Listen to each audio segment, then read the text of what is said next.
Welcome to Dastardly Cleverness in the Service of Good. I'm Spencer Critchley. This time, the first draft of Chapter 14 of The Liberal Backbone, The Art of Politics. As always, you can find the previous chapters in previous episodes at dastardlycleverness.com, on the Dastardly Cleverness YouTube channel, or at Substack at spencercritchley.substack.com. Also, as always, if you have any comments or suggestions, I'd love to hear them. Here we go. Last time, we explored music as an example of how it's possible to think meaningfully without thinking rationally. The meaning of a piece of music can make us shiver, cry, exult, or even change how we live our lives. And yet, even great musicians struggle to explain that meaning. That's not because the meaning doesn't exist. It's because it exists beyond explanation, outside the dimensions of rational thought. To become a good musician, you have to learn to think in a different way, within other dimensions. So it is with politics. If you only think rationally about music, you can produce music theory, but not music. If you only think rationally about politics, good luck winning elections. A theory is a description, not the thing being described. The map is not the territory. But today's hyper-rational, alienated liberals practice politics as if it were as flat as a map. On a map, there are only two dimensions, latitude and longitude. The kind of politics I'm talking about also has just two dimensions, facts and logic. What's the best argument? The one based on the best facts and logic. How do you persuade people of that argument? Show them the facts and logic. And how well does that work? Hardly at all. Political battles are fought in a territory of not two, but countless dimensions, of perception, intuition, emotion, memory, culture, and more. And yes, among them are the dimensions of facts and logic. But as we've seen in previous chapters, what happens in those two dimensions plays only a partial or even insignificant role in how people actually make decisions. Yet it's within those two dimensions that liberal politicos fight, losing battles they should be able to win. To see what that means in practice, let's look at a battle that has lost them millions of formerly Democratic voters, the long struggle over access to abortion. It can be hard to imagine, but abortion wasn't always one of the most divisive and decisive issues in American politics. It is now because leaders on the right worked for decades to make it that way. And Democrats helped them. Until the end of the 1960s, abortion was hardly an issue at all, except for those trying to make it legal. Organized resistance was largely confined to the Catholic Church, but Catholics were a minority. There was little talk about abortion among Protestants, even among the fundamentalists who drive the opposition now. In a 1970 poll, most Southern Baptist pastors said they supported legal abortion in some cases. Support spanned the political parties, too. In 1973, Roe v. Wade made abortion opponents care a lot more than they had when legalization was just a possibility. But so did an organized campaign by Republican and religious leaders, who saw an opportunity to reverse a long losing streak against Democrats. Historian Daniel K. Williams tells the story in his book God's Own Party, The Making of the Christian Right.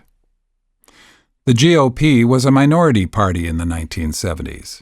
In order to win, Republicans had to siphon votes from the Democrats, and the Republicans' political strategists believed that a shift to the right on social issues would be the easiest way to do that.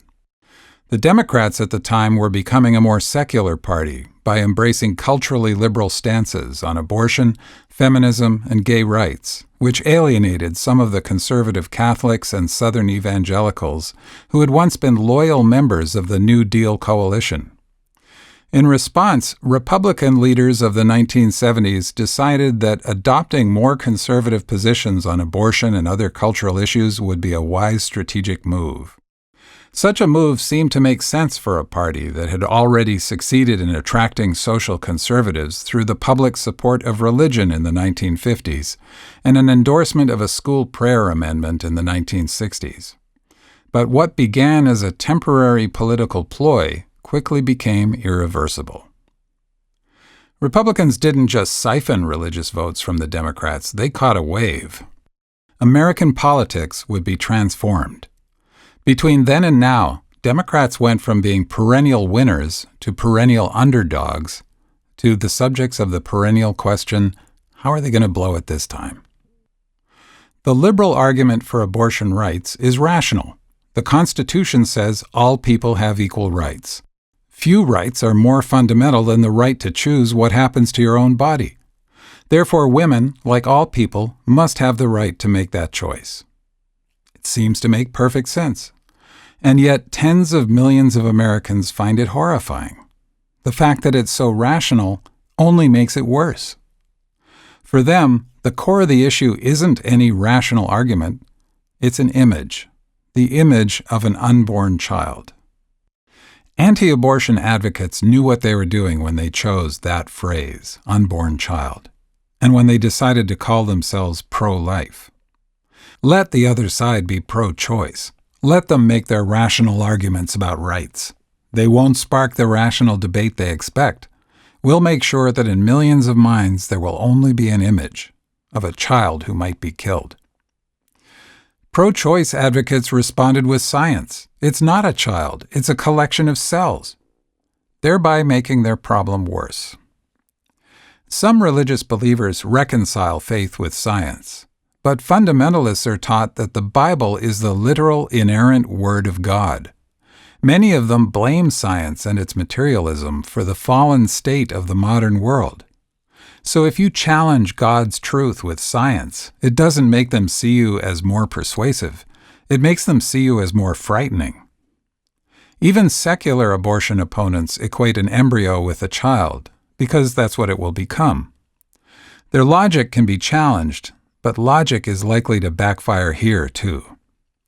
Like so many political issues, and more than most, abortion is a moral question. And people decide moral questions on feelings first. Moral reasoning comes later, and seldom changes those feelings. But classical liberalism was based on a purely rational conception of morality, which is still dominant among many liberals of the left. It comes from Enlightenment sources such as John Locke's theory of natural rights, a foundation of pro-choice politics. Such moral reasoning has helped us make enormous moral progress since Locke's day, when colonial conquest, slavery, and the subjugation of women were seen as morally justified. But that progress wasn't made by reason alone. Outside of philosophy seminars, and maybe not even inside them, people don't make moral decisions purely or even mostly rationally. The idea that they do is a rationalist delusion. So says the social psychologist Jonathan Haidt, a leading researcher on moral thinking. This is from Haidt's book, The Righteous Mind. Moral intuitions arise automatically and almost instantaneously, long before moral reasoning has a chance to get started, and those first intuitions tend to drive our later reasoning. Haidt likens the relative power of non-rational and rational thought to an elephant and its rider. The rider is our conscious reasoning, the stream of words and images of which we are fully aware. The elephant is the other 99% of mental processes, the ones that occur outside of awareness but that actually govern most of our behavior.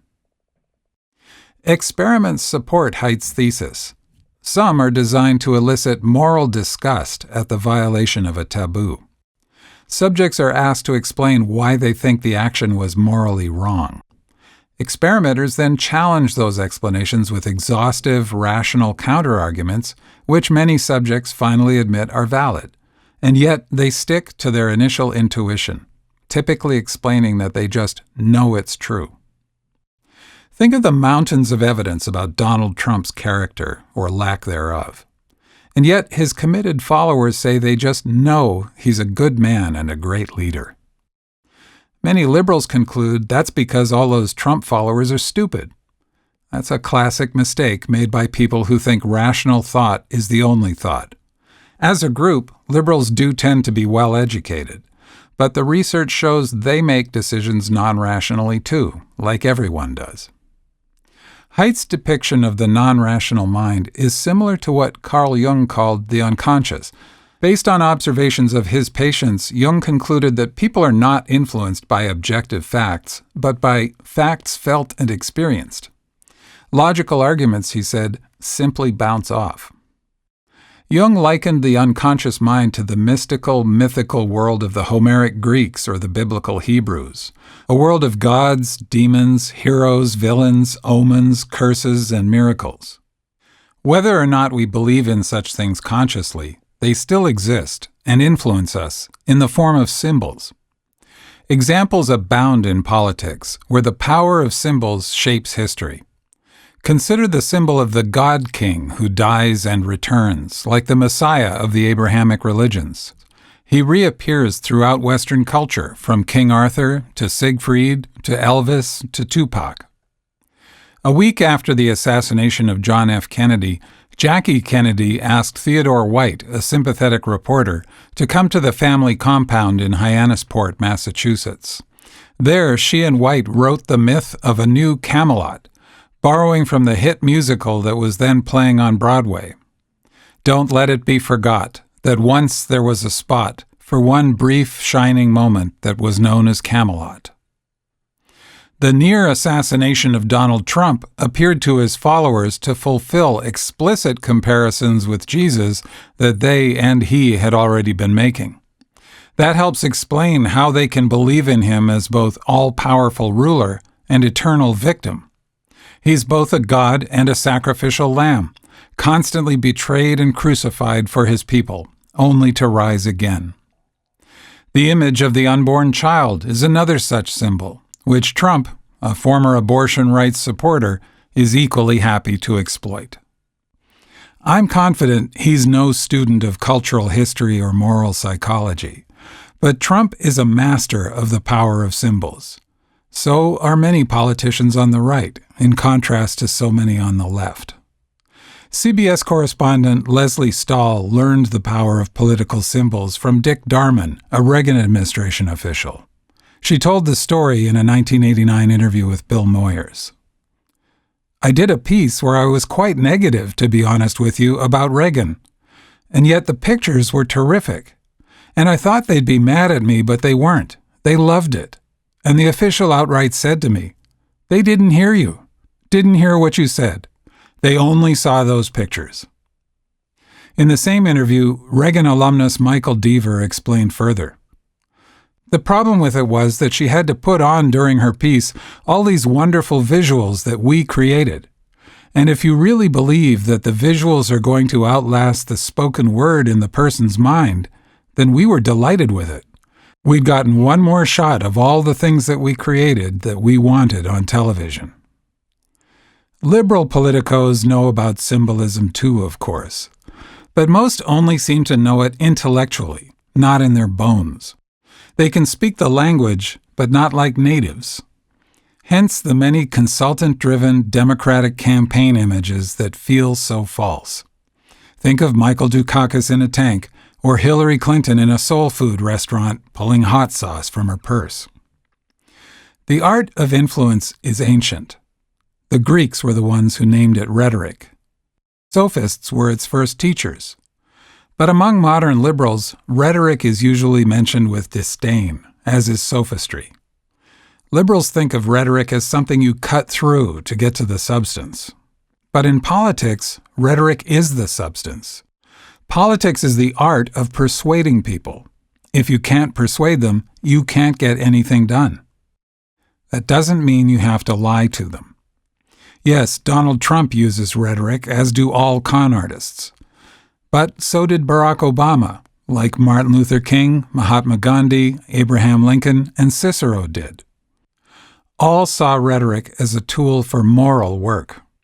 Ask any veteran of Obama's campaigns, and they'll tell you that nothing he said in his soaring speeches was betrayed backstage. You can speak poetically and still speak truth. Deeper truth, if you do it well. But liberals seem to want to speak more like Plato, who mistrusted poetry and hated the sophists. He believed both individuals and society should be ruled only by reason. You can do political science that way, but not politics. Politics is much more art than science. It has to be, because most of human communication, like most of human experience, is aesthetic. Aesthetic is another ancient word that's been demoted by modern hyper-rationalists. It's associated now with insubstantial style, but its original Greek meaning referred to perception, all of perception, most of which is felt, not computed. Liberals lost so many arguments over abortion because they focused on proving they were right. Being right, even if you can be sure you are, doesn't help, and harping on it hurts your cause. In politics, you have to start